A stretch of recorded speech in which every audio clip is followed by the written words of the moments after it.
आज के मिलन समारोह और कार्यकर्ता सम्मेलन में बतौर मेहमान खास और मीरे महफिल जाने महफिल जनाबे भाई वारिस पठान साहब, साबिक रुकन असेंबली महाराष्ट्र, कौमी तर्जुमान MIM बिहार, दाइस पे तशरीफ फरमा जनाबे इंजीनियर आफ्ताब अहमद साहब, जनाबे भाई तौसीफ साहब, जनाबे भाई आदिल हसन एडवोकेट साहब, जनाबे भाई किशनगंज जिला के सदर जनाबे भाई नसीम अख्तर साहब, MIM से देरीदा रिश्ता रखने वाले जनाबे सादिक समदानी साहब, जनाबे भाई इश्तियाक अहमद साहब, प्रखंड कोचा धामन के MIM के सदर साबिक मुखिया कोचा धामन जनाबे मुखिया जफर असलम साहब, आज पार्टी में शामिल होने वाले अजीजी सरवर आलम साहब, पार्टी की खातून सेल की जिला सदर मोहतरमा नूर साहिबा, जोगी से तशरीफ फरमा जनाबे मौलाना अब्दुल्ला साहिल कमर साहब, दिगलबाग से जनाबे डॉक्टर फरीद साहब, जोगी से जनाबे मुखिया मुर्शिद आलम साहब, जनरल सेक्रेटरी किशनगंज MIM जनाबे भाई नूरुल इस्लाम साहब, खाजिन बिहार जनाबे इसाक आलम साहब, भागलपुर से तशरीफ फरमा जनाबे भाई साहिन साहब, जनाबे तहसीन सबाब साहब, भाई इस्माइल साहब, चंपारण से तशरीफ फरमा भाई समीमुल हक साहब, भाई नसीम साहब, रानीगंज से जनाबे भाई बालकृष्ण जी, हमारे किशनगंज के जिम्मेदार साथी पार्टी के सेक्रेटरी जनाबे भाई मुक्तदा साहब, पार्टी के इंटेलेक्चुअल मंच के सदर जनाबे भाई बरकतुल्ला साहब, डॉक्टर बरकतुल्ला साहब, MIM के district youth president अजीजी advocate Shams आगाज साहब, 22 से तशरीफ फरमा पूर्णिया में MIM के झंडे को बुलंद करने वाले जनाबे भाई गुलाम सरवर साहब, भाई परवेज साहब, मुखिया शमशाद साहब, गालिब बाबू, ठाकुरगंज से तशरीफ फरमा जनाबे भाई मुफ्ती जावेद अतहर साहब, जनाबे भाई मोहम्मद गुलाम हसनैन साहब, मेरे बड़े भाई जनाबे तसीरुद्दीन साहब, कोढ़ा कटिहार से आए हुए कपिल देव पासवान साहब, कदवा असेंबली हल्के से जनाबे भाई मुखिया साकिर साहब, बारसोई से तशरीफ फरमा मुखिया मुअज्जम साहब, अमोर बैसा से तशरीफ फरमा जनाबे भाई साहिब साहब, हाफिज रागिब साहब, इंजीनियर आजम रब्बानी साहब, जैनुल आबेदीन साहब, सरफराज जैदी, किशनगंज जिला के सभी प्रखंड के जिम्मेदारान, अररिया, पूर्णिया, कटिहार, किशनगंज और बिहार के मुख्तलिफ मकामात से तशरीफ फरमा MIM के शहदाइयों, आज के इस मंच की निजामत कर रहे अजीज सरफराज रतवी साहब और आज के इस हजारों के प्रोग्राम को करोड़ों तक पहुंचाने वाले ज्ञानदार पत्रकार बंधुओं, सहाफियों, सोशल मीडिया के अच्छे दोस्तों, मैं आज दिल की गहराइयों से सबसे पहले आज के इस बज़्म के दूल्हा अजीजी सरवर को, जो किशनगंज जिला परिषद के चेयरमैन की नुमाइंदगी भी करते रहे और राजद के जिला अध्यक्ष रहे और उन से त्याग देकर MIM में शामिल होने पर मुबारकबाद पेश करता हूं। इस मौके से जनाबे भाई मुखिया साहिद साहब जो उनके अब्बा हुजूर है उनको मुबारकबाद पेश करता हूं। पिछले दिनों से कई सालों से भाई गुलाम साहिद साहब MIM में थे, आप बेटा उनका राजद में था, लोग उनको ताने देते थे और हम लोग कहते थे दोनों का रास्ता अनकरीब एक हो जाएगा, चाहे तो शाहिद भाई राजद में चला जाएगा या फिर अपने बेटे को MIM में लेकर आएगा। अल्लाह का शुक्र हुआ है कि फरमाबरदार बेटे ने बाप की तमन्ना पूरी की है और MIM का दामन थामा है। और मैं इस नौजवान को मुबारकबाद इसलिए भी देता हूं कि इस नौजवान ने इस बात का इकरार किया कि मैं MIM में सिर्फ उम्मीदवार बनने के लिए नहीं आता हूं, पार्टी ने मुझे टिकट दिया तो मैं लब्बैक कहूंगा, पार्टी ने मेरी जगह पर दोषियों को भी टिकट दिया तो मैं गद्दारी नहीं करूंगा, पार्टी के साथ वफादार बनकर रहूंगा। मेरे अजीजों और नौजवानों, इस मजलिस में शामिल होने वाले मुख्तलिफ मकामात से आए हुए बुजुर्गों, अजीजों, किसानों, मजदूर भाइयों, मैं देख रहा हूं तकरीबन दिन के 11, साढ़े 11, 12 बजे से आप जिस इत्मीनान से बैठे हुए हैं, खुदा की कसम मेरे पास ऐसे अल्फाज नहीं है जो मैं आपका शुक्रिया अदा करूं। कोई उकताहट नहीं है। दिन के 3:45 बजा चाहते हैं। भूख दोपहर की आपको सता न सकी, बारिश का मौसम आपको परेशान न कर सका, और आपने जिस चट्टानी एकता के साथ इस जलसे को कामयाब किया है, इस बात की दलील है कि एमआईएम खरीदे हुए लोग नहीं आते हैं। एमआईएम में वही लोग आते हैं जिनका रिश्ता एमआईएम से होता है। एमआईएम आई है, एमआईएम वजीर बनने का दावा करने नहीं आई, वजारत उज़्मा, वजारत आलिया, मुख्यमंत्री का दावा पेश करने नहीं आई। अगर वजीर बनना होता, ये खाकसार कब का वजीर बना होता। मुझे जो दर्द है, मैंने सीमांचल की गुर्बत को देखा है, नदियों की परेशानी देखी है, भूखे बच्चों को माओं को सहलाते हुए सुलाते हुए देखा है, मैंने सड़े हुए छप्पर देखे हैं, बीमार मां को छोड़कर दिल्ली जाते हुए मैंने चकरिया बेटे को देखा है, मैंने अपने घर के बर्तन, एल्युमिनियम और तांबे के बर्तन को बेचकर 2 वक्त की रोटी खरीदते हुए गरीबों को देखा है, और मैंने उन जालिमों को भी देखा है जिन जालिमों ने हमारी सरदारी का दावा किया, लेकिन इन जालिमों ने हमारी आवाज कभी असेंबली और पार्लियामेंट पर नहीं उठाई है। मुझे असेंबली में जाने का कोई शौक नहीं, मैं सियासत में आने का कोई जज्बा नहीं। मैं तो किशनगंज, कोचाधामन, अपने गांव के लोगों का कितना शुक्रिया अदा करूं, कम होगा कि मेरे दिल की दर्द की जो आवाज मुख्तलिफ मंचों पर आई, लोगों ने शुरू दिन से कहा अख्तरुल ईमान तुम आगे बढ़ो, हम तुम्हारे साथ हैं। मैंने जब राजद छोड़कर जदयू का दामन थामा था, कुछ अहमकों को मालूम नहीं, ये अहमक बोलते हैं कि साहब सदरे बिहार भी तो चले गए थे जदयू में। ए नादान मेरे भाइयों, मैं नीतीश कुमार को बीजेपी से अलग किया था, तब उनके साथ गया था, और 15 दिन के अंदर में ही मुझको पता चल गया कि बीजेपी और जदयू की तलाक हो गई है, लेकिन बदचलन औरत की तरफ और आवारा मर्द की तरह इनकी छुप छुप कर मुलाकातें होती है। 15 दिन में हमने उसको तलाक दे दी थी, 15 दिन में ही हमने छोड़ा था। मेरे सामने में कोई बदल नहीं था, लोग कहे कि तारीकी में चले गए। कांग्रेस के लोगों सुनो कान खोलकर, मुझे करोड़ों रुपए ऑफर किए जा रहे थे मेरे लोगों को, मैं बदनीयत होता, इलेक्शन लड़ा के कांग्रेस का हरवा देता, लेकिन मैंने कुर्बानी देकर कांग्रेस को जीतने का मौका दिया। फिर भी हमसे गिला है कि हम वफादार नहीं, हम वफादार भी नहीं तो तू भी दिलदार नहीं, तुमको समझना चाहिए। और फिर ये चारों भाग गए। जिन गद्दारों के बारे में कहा, इन गद्दारों में से कुछ लोगों की बोली सुनता हूं, क्या आप भी तो पार्टी बदले? नादानों कान खोल कर सुन लो, मैं जब जदयू में आया था, राजद से रिजाइन करके आया था, तुम्हारे तरफ भगोड़ी बनकर नहीं गया था, और जब मैं फिर जदयू को छोड़ा तो ऐलान या प्रेस कॉन्फ्रेंस करके छोड़ा था। तुमको मालूम है, तुम्हारे चारों के भाग जाने के बाद भी तुम्हारा जितना वजन था, तुमसे 10 गुना ज्यादा वजन अख्तरुल ईमान का था। चीफ मिनिस्टर ने, आदिल हसन एडवोकेट यहां मौजूद है, चीफ मिनिस्टर से आधे घंटे तक अपने चैम्बर में कहा। पहले तो मेरा फोन बंद था, तो आदिल साहब के फोन पर कहा अख्तर साहब आप आ जाइए, अकेले क्यों रह जाइएगा। जब उनसे पुलिस की पैरवी, जब जुर्म हो रहा था कुछ जगहों पर, भाजपा के लोग फसाद करा रहे थे, मिलने के लिए गया था, तो वजीर आला ने कहा अख्तर साहब हम चाहते हैं कि आप वजीर बनिए, आप पार्टी चुनिए, हम आपको वजीर बनाने के लिए तैयार है। बेगैर तो सुन लो, अगर अख्तरुल ईमान गरीब हो सकता है, लेकिन अख्तरुल ईमान जमीर फरोश नहीं हो सकता है। अगर जमीर फरोश होता तो आज वो भी महलों में रह लेता। मुझे फख्र है कि गुज़िश्ता 25 सालों से मैं सियासत में हूं, जिला परिषद का मेंबर रहा, तकरीबन 14 साल एमएलए की मुद्दत की हो गई। अल्लाह का शुक्र है, मैं दावत देता हूं किसी माए के लाल को अगर है, आ जाओ मेरा खाता पत्र जांच कर लो। अल्लाह का शुक्र मैं अदा करता हूं कि अख्तरुल ईमान अमीर नहीं हुआ। और ये मेरे लिए, ये मेरे मायूसी की बात नहीं है, ये मेरे फख्र की बात है कि एमएलए बनने के बाद लोगों के पास कहां से दौलत आ गए, किन किन शहरों में मकान खरीद लिए, 6 साल में एमएलए रहे और कई करोड़ के मालिक हो गए। और 14 साल का एमएलए हूं मैं, और कर्ज में भी जीता हूं, लेकिन अल्लाह का शुक्र है जमीर का सौदा कभी नहीं करता हूं। इत्तेहादुल मुस्लिमीन आई है आपके दरमियान में। इत्तेहादुल मुस्लिमीन समाज के मजलूमों की आवाज है। कपिल पासवान क्यों आया है, शंकर हमसे क्यों जुड़ा है, रामू मुझसे गले क्यों लगता है।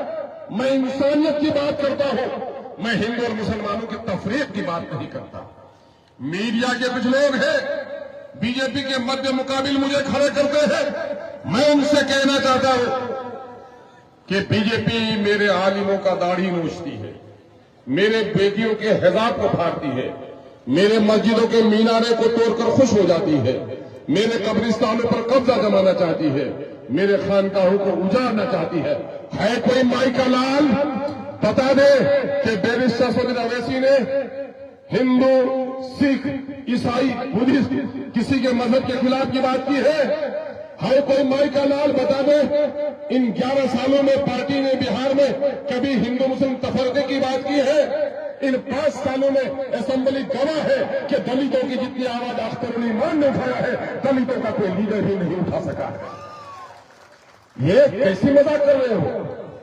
कौवा अपने आप को सफेद कहने लगा है, शराबी अपने आप को मुत्तकी कहने लगा है, जो लोग फिरका परस्ती की आग लगाते हैं वो लोग अमन के सौदागर बनकर आ जाते हैं। सीमांचल के लोगों की आंखों की पट्टी खुल गई है। दिल्ली पंजाब में रहने वालों, परदेसी नौजवानों, मैं तुम्हें मुबारकबाद देता हूं कि आज तुम्हारी मां भी बीमार हो तो तुम उतने फिक्रमंद नहीं रहते हो। ये मायम कैसे जीतेगी इसके बारे में तुम फिक्रमंद रहते हो। हम तुमको सलाम करते हैं और यही वजह है कि यहाँ की नदियों का मामला हो, पुलों का मामला हो, सड़कों का मामला हो, जिस रवानी के साथ एमायम ने उठाई है, किसी ने उठाई क्या? आजादी के 77-78 साल हो गए ने। ये पुल जो बना था तगड़ा में, वो पुल आसाम के लिए बना था। ये जो पुल महानंदा में बना है, ये डीएम साहब का दिगलबाग जाने के लिए कोचा दमन के बीडीओ को हेडक्वार्टर आने के लिए बना था। आवाम के लिए पुल नहीं बना। 2018 में सीमांचल संघर्ष समिति बनाए, इश्तियाक भाई हमारे हैं, मर गए भाई जनाब असलाउल हक साहब। याद होगा भाई तसीर साहब को कि एमआईएम ने सबसे पहले खरखरी घाट पर धरना दिया कि हमारे नदियों पर पुल बनाने का काम करो। है कोई कांग्रेस का नेता, राजद का नेता, बता दो कि तुम्हारे राष्ट्रीय स्तर का, राज्य स्तर का कोई नेता खरखरी घाट में उतरा क्या? रसैली और खाड़ी देखा क्या? बैरिस्टर असदुद्दीन अवैसी साहब जैसा नाजो नाम में पड़ा हुआ वो लीडर जब उस पर लाया, खाड़ी और रसैली लाया, ऐसे तूफानी हवा थी कि रेत के गोले में एक दूसरे को नजर नहीं आ रहा था, और फिर उसको उसी खरखरी घाट में उतारा। अल्लाह का शुक्र है जहां जहां बैरिस्टर असदुद्दीन के कदम गए वहां तमाम तर पुल बनने का काम शुरू हो गया है। और क्रेडिट देने के चक्कर करते हो। मानंदा में पुल चीख चीख कर मेरी आवाज सुने हो कि नहीं? नीतीश कुमार जी, मेरा बेटा, मेरा भाई दिल्ली पंजाब में कमाता है, लाश चूर चूर आती है, घर आता है, वो अपने मां और अपने बच्चों और अपने बेटियों के लिए सिर्फ कमाने नहीं गया था, उसके कमाई के 20 रुपए, 100 में से 20 रुपए दिल्ली में जाता है, 30 रुपए तुम लेते हो और 30 रुपए लेकर नालंदा को दुल्हन की तरह सजा रहे हो। और गंगा में 5-5 किलोमीटर पर पुल बना रहे हो। हमारे नालंदा में 50 किलोमीटर भी पुल नहीं बनेगा। है कोई गोंगों को मैं आवाज देता हूं, ए गोंगों की औलादे, तुमको अगर बोलना नहीं आता है तो लिखकर भी कभी दिए कि कांकी घाट पर पुल बनना चाहिए। रमजान मुबारक पर अख्तर ईमान ने सर्वे कराया और आज पुल बनकर तैयार हो रहा है, तो मेरे दुश्मनों के सीनों पे साफ न हुआ। अमर वैसा के आवाम का मैं शुक्रगुजार हूं कि उन्होंने आंखों में बैठाया। कोचा भ्रमण के लोगों का शुक्रिया अदा करता हूं कि जो आदमी जिला परिषद के इलेक्शन में हार गया था, मैंने कोचा भ्रमण के लोगों से कहा, एक कोचा भ्रमण के लोगों, एमआईएम को आपने बड़ी मोहब्बत से परवान चढ़ाया है और आज एमआईएम के सदके में एक शख्स खड़ा है, मुझको पार्लियामेंट के इलेक्शन में साथ दिया था, वोट दे दो। जो इजहार असमी साहब 8,000 वोट ला सके थे कभी एमएलए के इलेक्शन में, 88,000 वोट लेकर कामयाब हो गए। मेरे भाइयों, किन का था? मुझे लोग कहते हैं 4 लोग आपके भाग गए। मैंने कहा इत्मीनान रखो, ये नाअहल थे, इनके जमीर में ताकत नहीं थी, मिल्लत का दर्द इसके सीने में नहीं था, अवाम के साथ वफादारी का जज्बा नहीं था। ये 4 चले गए हैं, मां के पेट से एमएलए नहीं बने थे। वो अवाम जिसने 88,000 वोट देकर इनको जिताने का काम किया था, वो अवाम आज भी एमआईएम के साथ मजबूती के साथ खड़ी है। एमआईएम ने देवबंदी और बरेली को, कुलैया और सुरजापुरी की, शेख सैयद मोगल पठान और अंसारी की तफरीक को तोड़ा है। हमने मुसलमानों के बिखरे हुई आबादी को इत्तेहाद का पैगाम दिया है। यही वजह है कि किशनगंज के लोगों, सीमांचल के लोगों खुश हो जाओ। आज सीमांचल से बाहर चंपारण के लोग, मिथिलांचल के लोग, अंग प्रदेश के लोग यहां आते हैं। किस वजह से आते हैं? उसको ऐसा लगता है कि पूरे बिहार में मुसलमानों की दर्द की आवाज अगर कहीं से उठ सकती है तो किशनगंज की और सीमांचल की सरजमीन से उठ सकती है। कितनी इज्जत मिली है नौजवानों, तुम्हारी गैरत की कसम मैं तुम्हें देता हूं। हमारे बाप दादा ने हुकूमतें बनाई हमने वोट से, और यकीन जानो जिस वोट से हुकूमत बन सकती है, अख्तर ईमान ने बार बार कहा है कि जिस वोट से हुकूमत बन सकती है, खुदा की कसम तूने हिकमत से इस्तेमाल किया तो इस वोट से तुम्हारे नस्लों की तकदीर भी बदल सकती है। रौटा और वैसा में वोट देकर हुकूमत बनाया था कि नहीं? क्या हुआ? हुकूमत बनी, गुलाम बन के रहे, लेकिन जब वोट दिया कि नहीं हम वोट विकास के नाम पर दिए तो आज 800 करोड़ का कामा मोड़ पर पैसा हुआ। आपके वोट का कमाल है लोगों। एमआईएम क्या चाहती है? एमआईएम फिरका परस्तों को सिकल देना चाहती है, बीजेपी को आगे बढ़ने नहीं देना चाहती है। लेकिन आप कहते हैं कि फिरका परस्तों ने जितना हमें तकलीफ दिया है, हमारी गर्दनें काटी है, मौका परस्तों ने भी हमको इतना ही लूटने का काम किया है। अभी जातीय आधारित गणना की रिपोर्ट आई है, बिहार की आबादी 13 करोड़ हो गई है। 13 करोड़ में सबसे बड़ी आबादी शेड्यूल कास्ट की 20% है, 2 करोड़ 56 लाख है। उसके बाद दूसरी बड़ी आबादी है तो मुसलमानों की है, 18% आबादी है जिनकी आबादी 2 करोड़ 31 लाख है। नौकरी में सब लोगों को, हमारी बड़ी जात के भाइयों को, भूमिहार भाइयों को, ब्राह्मण भाइयों को, कायस भाइयों को 2 गुना 3 गुना 4 गुना नौकरी मिली। नीतीश कुमार ने अपनी बिरादरी को 2 गुनी नौकरी दिलाई, लालू जी ने अपनी बिरादरी को पूरी नौकरी दिला दी। लेकिन मेरे दलित भाइयों की 4 लाख की नौकरी जगह पर 1 लाख नौकरी बेईमानों ने छिपा लिया। ए गैरतमंद मुसलमानों, आज तुम्हारा दारोगा हो, वारंट भी होगा तुम्हारे बाप के नाम से, तो इज्जत से कहेगा कि चचा जरा साहब आप बेल करा लीजिए वरना मजबूरी होगी गिरफ्तारी की। लेकिन आज थाना में तुम्हारा चौकीदार भी नहीं है, तुम अपने इलाके में रहते हो, जलसों की भीड़ देखकर इतरा जाते हो, मुशायरे की भीड़ को देखकर इतरा जाते हो, लेकिन जब थाना और कोर्ट में जाते हो तो लगता है किसी अजनबी बस्ती में है, मुझे कोई पहचानता ही नहीं है। एमआईएम यही कहने के लिए आई है, इस देश को आजाद करने में मेरे बाप दादा ने रोल अदा किया है। सम्राट चौधरी को यहां पाकिस्तान नजर आता है, गिरिराज को यहां पाकिस्तान नजर आता है। हद तो यह है यहां की दाल रोटी खाने वाले दिलीप जायसवाल को भी यह पाकिस्तान नजर आता है। लेकिन मैं कहना चाहता हूं दिलीप जायसवाल जी, सम्राट चौधरी जी, गिरिराज जी और इस तरह के लोगों सुन लो, जिस वक्त मुल्क का बंटवारा हुआ था, मुसलमानों की आबादी पश्चिम पाकिस्तान पूर्व पाकिस्तान में थी, अपने वजूद से ही 2 टुकड़ा हो गया था। सीमांचल के मुसलमानों के गले पे माला डालो, मेरे बाप दादा जरा भी करवट बदलते तो भारत भी 2 टुकड़ा हो जाता, आसाम जाने का कोई रास्ता नहीं मिलता, करवट बदलते तो हम बांग्लादेश में चले जाते। हम तुम्हारी मर्जी से नहीं, इस देश की मोहब्बत की वजह से हिंदुस्तानी बने हुए हैं। हमको दुश्मनी की नजरों से, नफरत की नजरों से देखने का काम नहीं करो। हाँ, ये और बात है, हम जुल्म सहते रहे हैं।